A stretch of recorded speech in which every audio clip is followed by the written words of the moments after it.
मुअज़्ज़िज़ नाज़रीन गिरामी, मेरा नाम अदनान अयाज़ खान है। मैं आपको अपने channel learn with Adnan Ayaz Khan पर खुशामदीद कहता हूँ। अभी सिर्फ़ और सिर्फ़ जो मेरा काम चल रहा है वो इंग्लिश के हवाले से चल रहा है। अब इंग्लिश के हवाले से तमाम तर मेरी वीडियोज़ फाइनल हो जाएँगी कि फ़ौरन बाद ही मैं कंप्यूटर स्किल्स के ऊपर, डिजिटल मार्केटिंग के ऊपर अपनी वीडियोज़ का आगाज़ कर दूँगा। मैं ये कोशिश कर रहा हूँ कि वन बाय वन टॉपिक करके आपको समझाए और पढ़ाए जाएँ। जैसा कि उर्दू के जैसे फ़िक्रे हैं हमारे पास, अभी गाड़ी स्टेशन पर पहुँची ही थी कि घंटी बज गई थी। इस तरह के तमाम फ़िक्रे, अभी मैं स्कूल पहुँचा ही था कि पीरियड स्टार्ट हो चुका था। ये वो तमाम सेंटेंस हैं, हम इनकी उर्दू से इंग्लिश कैसे बनाएँगे, इसके ऊपर तफ़सील डिस्कस करेंगे। आज की जो हमारी अगली वीडियो है, वो स्कैर्सली और हार्डली, व्हेन और बिफोर का इस्तेमाल हमने कैसे करना है, इसके ऊपर हम डिस्कस करेंगे और आपको सिखाएँगे। जैसा कि मैं आपको बता चुका हूँ, आज का जो हमारा टॉपिक है वो स्कैर्सली के ऊपर है और हार्डली भी हमारा टॉपिक के साथ हमने इस्तेमाल करना होता है व्हेन या बिफोर। मैं तेज़ी से अपने जितने भी इम्पोर्टेंट टॉपिक्स हैं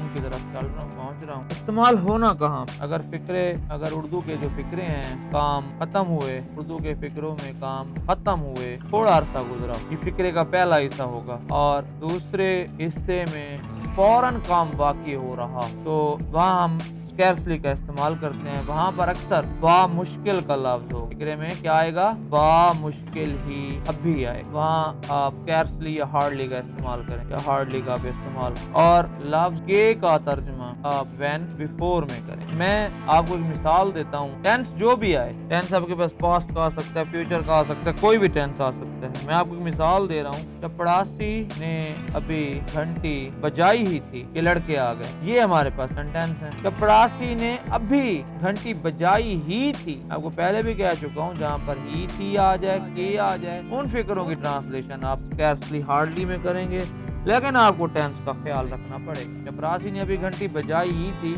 फिक्रे का जो पहला हिस्सा है हम उसे पास्ट परफेक्ट में ट्रांसलेट करेंगे। क्या है पास्ट परफेक्ट? साथ साथ मैं आपको आगाही देता चलूं, अपनी आने वाली वीडियोस में भी बताऊंगा। इस फिक्रे में हम हैड का इस्तेमाल करें प्लस इसमें थर्ड फॉर्म का इस्तेमाल करें। वो फिक्रा कौन सा? इंग्लिश में इसकी ट्रांसलेशन पास्ट परफेक्ट की ट्रांसलेशन कहलाएगी। जबकि दूसरे हिस्से को आपने जो है ना, वो यहाँ पर दूसरा हिस्सा हो माजी में ट्रांसलेट करना है, उसका माजी में, यानी कि पास्ट सिंपल में से ट्रांसलेट। इसमें आप क्या करेंगे? पास्ट सिंपल का जो असूल है, पास्ट सिंपल टेंस को बनाने का, वो ये असूल है कि आपने इसमें इस्तेमाल करनी है सेकंड फॉर्म और फिक्रे को व्हेन और स्कैर्सली से जोड़। हम फिक्रा यूं बनाएंगे, द पियन हैड स्कैर्सली। आपकी मर्जी है यहाँ पर स्कैर्सली का इस्तेमाल करें या आप हार्डली का इस्तेमाल करें, वो आपकी मर्जी। हार्ड रंग, आपने यहाँ पर हैड के साथ थर्ड फॉर्म लगानी है, rang the bell before the boys came. फिक्रे के दूसरा हिस्सा जो वो पास्ट सिंपल टेंस में हमने सीखा है कि प्रासी ने अभी घंटी बजाई थी कि लड़के आ गए। पहले हिस्से को आपने पास्ट परफेक्ट में ट्रांसलेट करना है,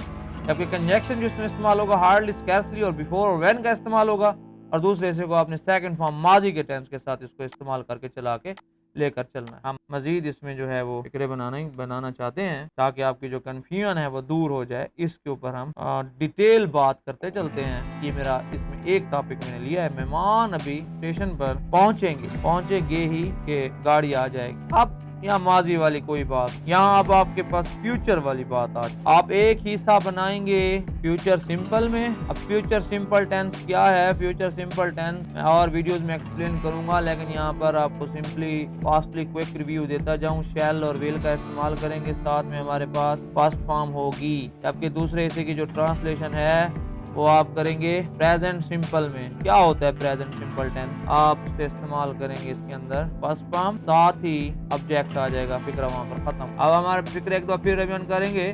मेहमान अभी पहुंचेंगे ही, द गेस्ट विल, आपको पहले बता चुका हूँ। अभी हम स्कैर्सली, बा मुश्किल, स्कैर्सली, हार्डली, वो आपकी मर्जी है आप क्या इस्तेमाल करना चाहते हैं। मैंने दोनों का इस्तेमाल आपको बता दिया। स्कैर्सली, रीच, कहाँ पहुंचेंगे? स्टेशन पर, रीच द स्टेशन। बिफोर या व्हेन, वो आपकी मर्जी है। व्हेन, बिफोर, दोनों में से एक का इस्तेमाल करना है, इकट्ठा नहीं करना। When before the train reach. लेकिन इसमें मैं एक बात आपको अर्ज करता चलूं कि दो दफा गा के मैंने यहाँ पर आए हैं। बेशक कुछ असूल जो हैं वो ये भी कहते हैं कि अब दोनों की ट्रांसलेशन, दोनों हिस्सों की ट्रांसलेशन, दोनों ही सेंटेंस, दोनों हिस्सों की ट्रांसलेशन आप विल के साथ प्लस फर्स्ट फॉर्म के साथ भी आप कर सकते हैं। मिसाल के तौर पर हम ये तो हम इसको यूं भी बना सकते हैं, station before when train will reach. अब ये भी बना सकते हैं अब हम ये फोकस करेंगे, हम इसे एक दोबारा रिवीजन कर लेते हैं कि यहाँ पर मैंने फिक्रा एक दिया है कि अभी मेहमान अभी पहुंचे ही गए ही कि ट्रेन आ जाएगी। मैंने आपको ये बताया कि फ्यूचर का पहला हिस्सा दूसरे हिस्से में आप पास्ट प्रेजेंट सिंपल बना सकते हैं, लेकिन असूल ये भी कहता है कि आप दोनों को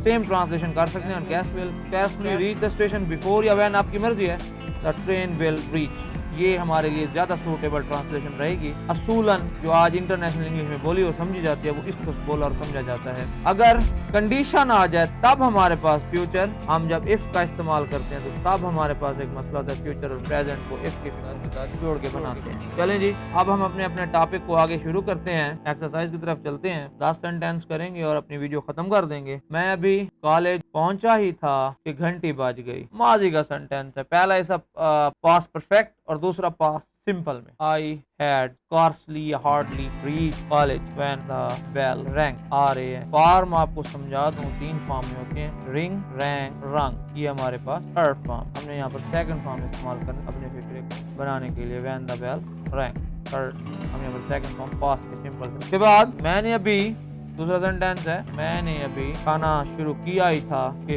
मेरे दोस्त ने बाहर से आवाज। कैसे इसकी ट्रांसलेशन करेंगे? I had hardly started the meal before my friend, बाहर से आवाज दे दी, called me out, called me out. ये आपका सेंटेंस बनेगा। अगला हमारा सेंटेंस है, वो बामुश्किल स्टेशन पर पहुंचा ही था, पहुंचे ही थे जमा में कर लेते हैं कि गाड़ी चल दी। कैसे? They had hardly reached the station when train चल दी, टीम्ड ऑफ, ट्रेन का चलना, टीम्ड ऑफ। ये हमारा सेंटेंस पूरा होता है। ये आपकी प्रैक्टिस के लिए सेंटेंस में सिखा रहा हूँ ताकि आपको फिक्रे याद रह जाए। किसानों ने बामुश्किल फसल काटी ही थी कि तूफान आ। चले ओलों का तूफान कर लेते हैं, ओलों का तूफान आ गया। इसे कैसे? काटना, फसल काटना हार्वेस्ट होता है। The farmer had hardly, scarcely आपकी मर्जी है, दोनों का इस्तेमाल हो सकता है। The farmer had hardly harvested crop before या वैन दोनों आ सकते हैं। और ओलों का तूफान, ओले, हील, तूफान, हील, स्टॉर्म केम। हम अपने 2 आखिरी सेंटेंस की तरफ चलते हैं ताकि आपका कंसेप्ट सारा क्लियर हो जाए। अभी बारिश रुकेगी ही कि हम कॉलेज चले गए। इसे कैसे बनाएं? अब ये 2 हिस्सों में बन चुका है, पहला फ्यूचर में है और दूसरा पास्ट में है। इसे बनाने के लिए रेन हैड स्कार्सली सॉरी फिक्रा हमने गलत बना दिया है क्योंकि पहले इसे को हम फ्यूचर में बनाएंगे। इसे यूं बनाएंगे क्योंकि पीछे मैं पढ़ाते हुए भूल गया था। The rain will stop, the rain hardly stop, काम के बिफोर या व्हेन आपकी मर्जी है, और वही जो माजी है, रीच्ड कॉलेज। ये हमारे प्रैक्टिस सेंटेंस हैं। लास्टली मैं एक और आपको प्रैक्टिस करा देता हूँ ताकि कोई गुंजाइश बाकी ना रहे और कोई भूल चूक बाकी ना रहे। वो बामुश्किल पहुंचा ही था कि मैं रवाना। ये हमारा आखिरी सेंटेंस है।